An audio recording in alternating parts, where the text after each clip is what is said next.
На овој час ќе работиме формата за трето лице еднина. Трето лице еднина, како лична заменка, имаме во македонскиот јазик тој, таа и тоа.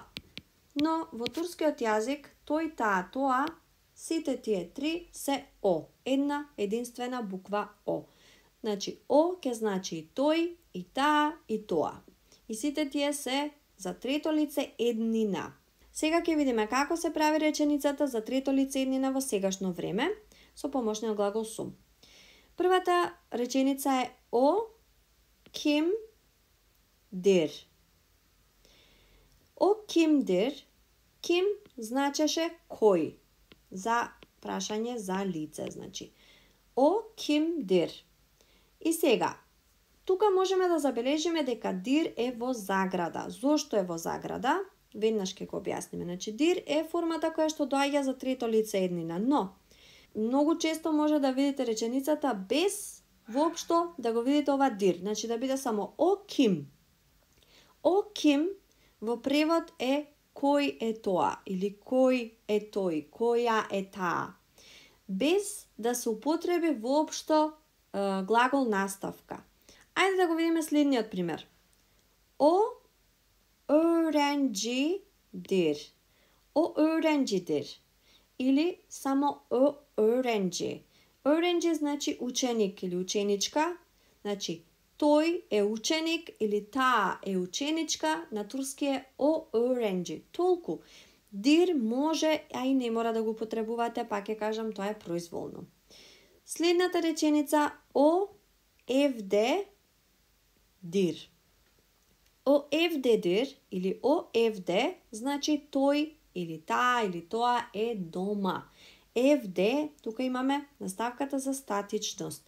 Че тој дома и би требало да дојде нели, на крајот бидејќи глагол наставка.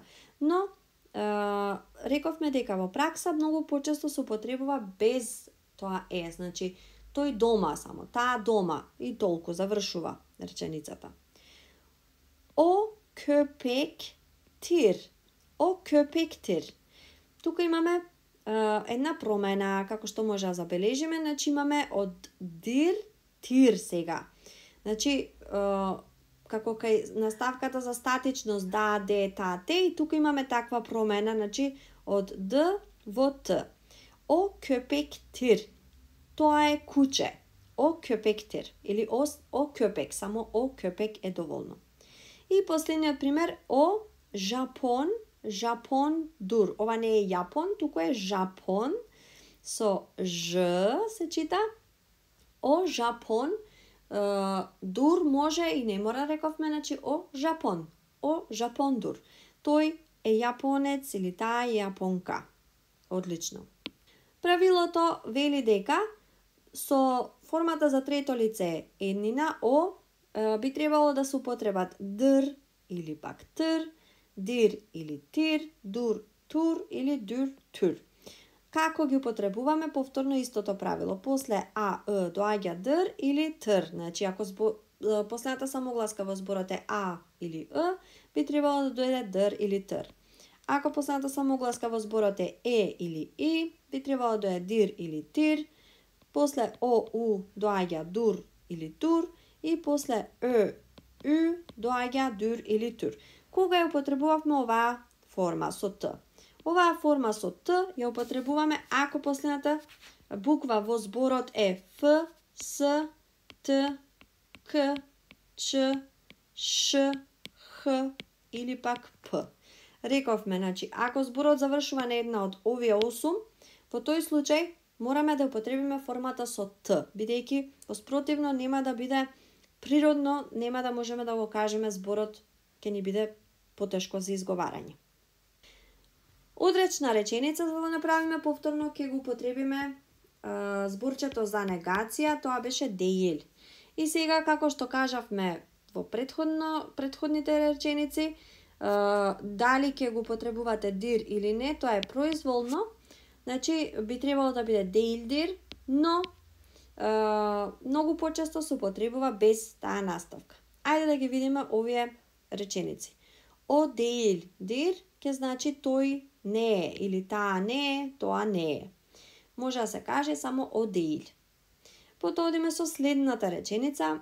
O şarkıcı değil или şarkıcı değildir.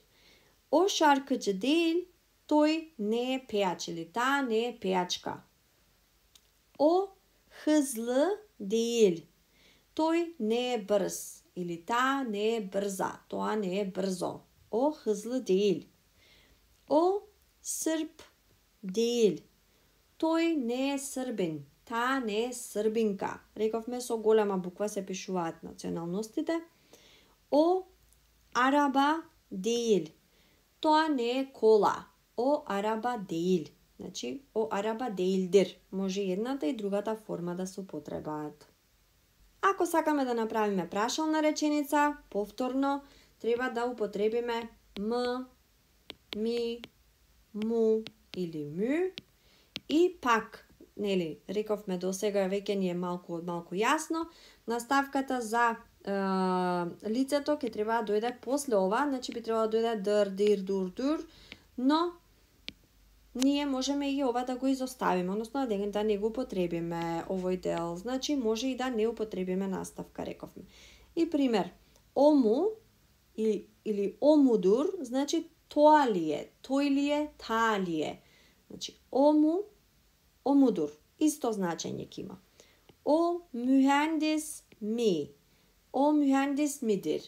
İnженер, тој дали е инженер? O mühendis midir? Или o mühendis mi? O mutlu mu? O mutlu mu?